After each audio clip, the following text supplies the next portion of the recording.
যে মাছটি মারছি তারপরও 200 এর কমে না, এনে 200 এর মাছ হইব। তো আজকে খেতে গেছিলাম জাম সাপ করাত, মানে কচ্চো মচ্চো আসিন এই জার্মনি টার্মনি আসিন ক্ষেতের মাঝে। এখন ক্ষেত যেহেতু ধান লাগানি লাগবো, এখন এটি তো আগে সাইব বেলুন লাগবো না, এটা সাবাত গেছিলাম সাইব বেটা আয়া পরি বেলা পরে আব্বা কইতাছে কয় লোয়া ফাঁকারটা ফিরছেলাই। পরে আমি কইতাছি যে বলে ক্ষেতের কোনার যে ফাঁকারটা তে এটা ফিরছেল বা তে আজকে তো রোদ উঠছে না বেশি, রোদ না উঠলে তো আর মাছ ফাঁকারও ঢুকতো না।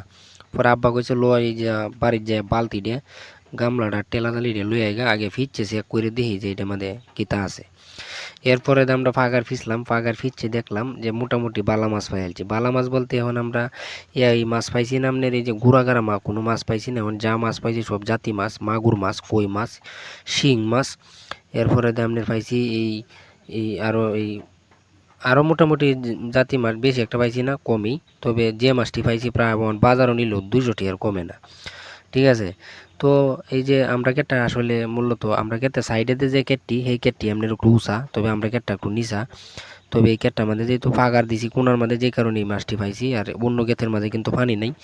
আর আমরা কেটটা যেহেতু গাতা, তো অন্য ক্ষেত্রে পানি না থাকলেও কিন্তু আমরা ক্ষেত্রে পানি দেয়। তো আমি এনো আইনে পরে মাছ টাছ মাইরে আয়া কইতে যে মাছটি একটু পরিষ্কার টরিষ্কার করি। এখন আমার সেরি আইসে আয়া দেখতেছে, এখন সেরিও কতক্ষণ পরে মাছ লিয়ে নানা মানা করছে আমার সাথে, ঠিক আছে। আর এনে যে এই যে দেন মাগুর মাছ সবসময় আপনারা সবাই এমনি ধরবেন, কাটাডির চিপা দিয়ে আঙ্গুল নিয়ে সুন্দর করে ধরবেন, তে আর গালা টালা দিতে